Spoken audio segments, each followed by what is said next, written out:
justice, certaines préfectures de police ont monté des brigades spécifiques, comme ici à Paris. On veut dire qu'ils faisaient un peu ce qu'ils voulaient et que personne ne s'y intéressait forcément, jusqu'au jour où on s'est aperçu que ça peut-être peut-être au niveau de la sécurité sociale, il y a quelque chose. Et tant de mettre de l'ordre dans cette profession. De son côté, la sécurité sociale compte imposer dans toutes les ambulances des GPS, le perfectionné, pour traquer les fraudeurs.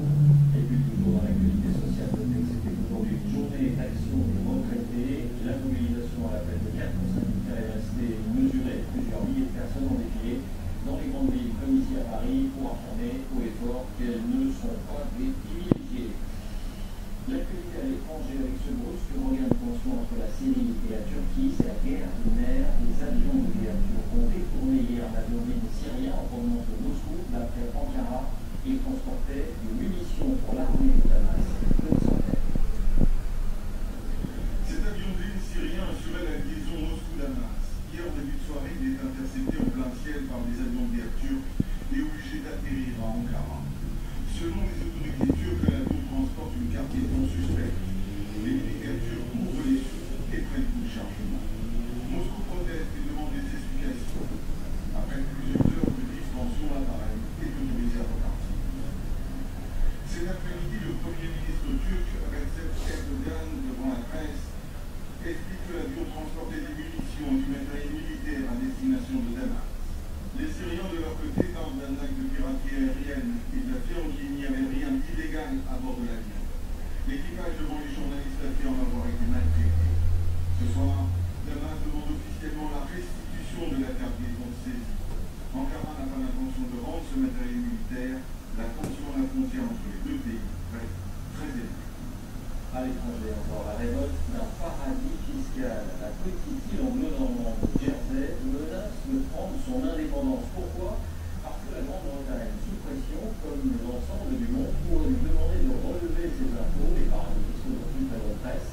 Alors regardez d'abord la carte. Jersey, c'est une toute petite île de 90 000 habitants, mais qui compte des dizaines de milliers de sociétés immatriculées. Envoyés spéciaux, Jacques Cardo, Stéphanie. Jersey est l'histoire d'un paradis. Un paradis de plats de sable fin, d'une mer carnifère. Pourtant, Jersey a aussi été considéré comme un paradis fiscal. En cause, les avantages que l'île anglo-normande promet à ses entrepreneurs.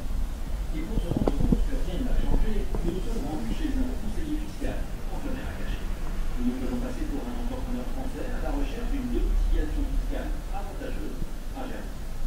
Est-ce qu'il y a un moyen de domicilier mon entreprise ici sans être résident? Oui, je pense que oui.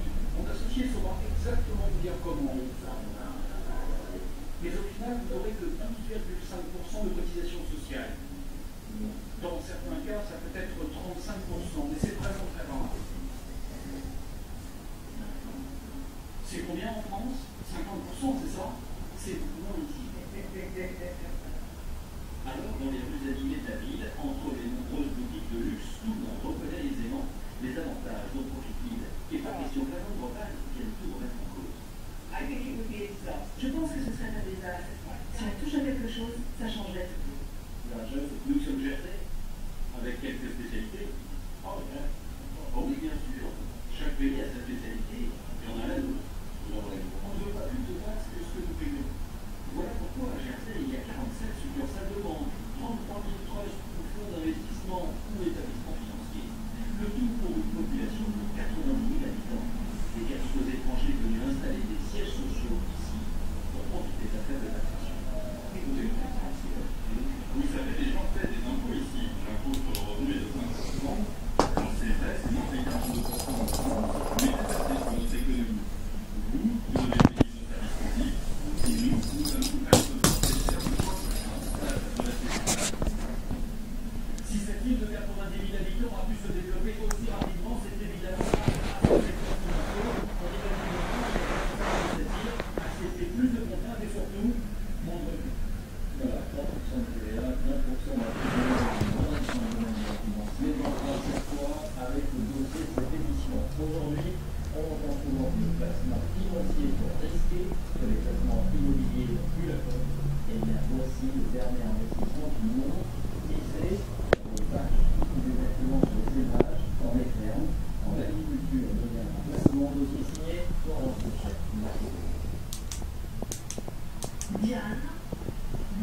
un investissement comme un autre, mais sans risque.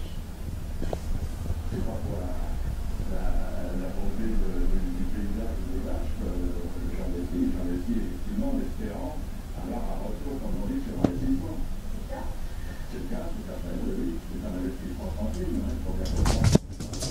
Le stress de la bourse, comme ça se coule au Bahamas, ou que tel pays est en déficit, ou en cessation de paiement, Celui qui fait le lien entre les éleveurs et les propriétaires, c'est Pierre Marguerite. Il gère leurs investissements. Selon lui, pas de risque, les vaches sont assurées sur la vie et la rentabilité est constante. Une personne qui achète 20 vaches, ça va lui laisser chaque année un veau, soit elle le fait vendre quand il sera devenu adulte, soit elle l'additionne à son troupeau. Donc grosso modo, ça fait du 4 à 5% en tête de bétail par an. Côté éleveur, c'est tout bénéfice également. Louer une vache coûte 14 fois moins que de l'acheter en empruntant à la banque. Résultat, ils s'endettent moins. On en a profité pour investir dans autre chose que les vaches, les animaux. Comme la fromagerie, comme l'appareil pour donner à manger aux vaches. Ça nous a été bénéfique de ce côté-là. En France, 800 éleveurs bénéficient de ces capitaux privés, ce qui représente 18 000 vaches et 12 000 naissances. Et la demande ne cesse d'augmenter. Les éleveurs sont sur liste d'attente.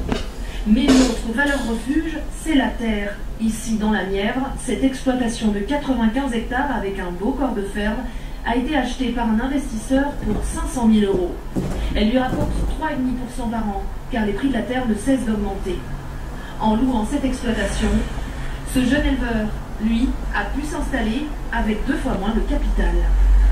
Pour un jeune, en s'installant en élevage, quand on achète le cheptel, le matériel, et qu'après en plus il faut acheter le foncier, c'était une période en plus où les taux au niveau bancaire étaient assez élevés, donc c'était pas forcément possible. Un coup de pouce pour lui grâce à ces transactions qui n'existaient pas il y a encore quelques années.